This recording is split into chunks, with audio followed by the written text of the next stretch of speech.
40 নং ওয়ার্ড স্বেচ্ছাসেবক দলের যুগ্ম আহ্বায়ক 40 নং ওয়ার্ড স্বেচ্ছাসেবক দলের যুগ্ম আহ্বায়ক মোহাম্মদ হুমায়ুনের উদ্যোগে বিএনপি চেয়ারপারসন ও সাবেক প্রধানমন্ত্রী বেগম খালেদা জিয়ার দ্রুত সুস্থতা কামনায় দোয়া মাহফিল ও গরিব অসহায় শীতার্ত মানুষের মাঝে শীতবস্ত্র বিতরণ করা হয়। ডিসেম্বর 27 তারিখ শনিবার বিকাল 3টায় চট্টগ্রাম নগরীর ফতেঙ্গা কন্ট্রোল মোড় এলাকার মাইজফারাত মাঝে এই কর্মসূচি অনুষ্ঠিত হয়।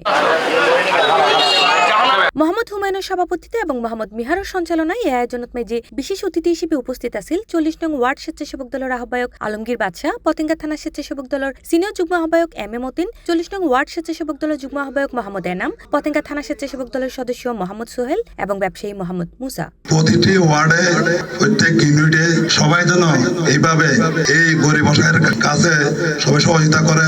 এই যে গত 25 ডিসেম্বর আমাদের তারুণ্যের অহংকার জনাব তারেক রহমান বলেছিল, এই দেশ জনগণ অসহায় কেটে যাওয়া মানুষ সবাই আমাদেরকে নিয়ে, আমরা সবাই সব সময় এদের পাশে থাকবো, এদের কাছে থাকবো, এদের সাথে আমরা মিলেমিশে কাজ করব। কারণ বাংলাদেশ জাতীয়বাদী বিএনপি হচ্ছে গরিব অসহায় মানুষদের দল, কেটে যাওয়া মানুষদের দল, কৃষক শ্রমিকের দল। খালেদা জিয়ার সুস্থতা কামনা আর সাবেক প্রধানমন্ত্রী আপসীন নেত্রীর সুস্থতা কামনা লাগলি, উনি অনেকদিন ধরে অসুস্থ।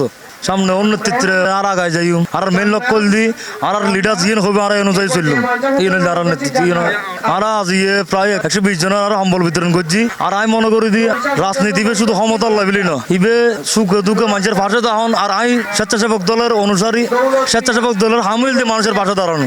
আসলে আজ আর জীবে আয়োজন হই এবে আর দেশনেত্রী বেগম খালেদা জিয়ার সার্বিক সুস্থতার লাইবিলি দোয়া এবং মাহফিল এই উপলক্ষে আর গরিব যারা দোস্ত আছে ইতারা সম্বল বিতরণ গরিব।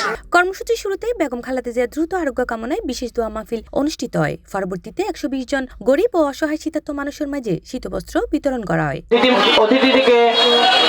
এই সময় আরো উপস্থিত আছেন নিশাত আজিজ, ইকবাল ইব্রাহিম, রিদওয়ান সবুজ ও তৌহিদ সহ স্থানীয় নেতাকর্মী এবং যুব সমাজের তরুণ অক্কল। টিভি চট্টগ্রাম।